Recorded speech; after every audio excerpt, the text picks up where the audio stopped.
Now, before I get to this next bit, may I explain how we're going to move around the brand new and improved man cave, including when you see me standing next to a screen like this, I'm about to show you some data, and you know how I likes me some numbers. Well, one thing that has become very clear in terms of the data is that Australia was not impressed by the Prime Minister in relation to all things Bondi. Again, am I making this up? No. The headline today was that support for the Prime Minister has slumped directly. Now, if you have a look at this poll number, I want to show you here this graph. Pay attention to, blue line being Susan Lee, red line being, old mate Anthony Albanese. As you can see, relatively unpopular way back when, and of course this was in and around cost of living, etc. was all of this. Well, basically he's exactly back to the worst of cost of living, despite the fact that in December of last year, as you can see, nice and high. He's lost 25 points in only a few weeks' time. And it is about Bondi. Again, have a look here where you can see the yellow here. That is whether people supported or didn't support when it came to the actions of that particular leader when it came to Bondi. 53% of people happy with what Susan Lee had to say. About the same number of people who vote Labor was actually there when it came to Anthony Albanese. Now, one thing that is really worth noting here is that the big and major story of all of this is that One Nation has had a huge surge in all of the polls. It's not just the Prime Minister copying the black eye, but it is a huge surge in support for One Nation. Now, One Nation has been able to absolutely thump its way through. Why? Because, as you can have a look at here, there was an opinion poll which came out about a week ago that I've got to say I was a little bit sceptical of.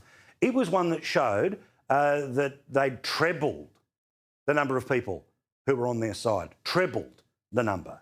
In fact, if we can show you the graphic here, where, as you can see, the small amount of orange, which you're about to see here, that was the election last year, and then you can see a massive jump there to a whole lot higher post what happened when it came to Bondi. You can see it nice and clear there on your screen. Well, that has been confirmed today, and it has been confirmed by the Newspoll. And the Newspoll primary, which shows that the opposition is now behind One Nation. Can you believe, as we've been looking at this all the way through, where 22 beats 21, that is an extraordinary result, the highest ever for One Nation. Now, on this show, I think all the way back since, 2016, when Pauline Hanson was trying to make her way into the Senate, we were talking to her then. We talked to her after she got into the Senate in 2016. We talked with plenty of others at, say, the 2019, 22 and 25 elections, and not just when the polls come out, but about what they have to say. You will see plenty of people on and off the air here from One Nation. Why? Because people are starting to back their ideas, and they do have serious ideas.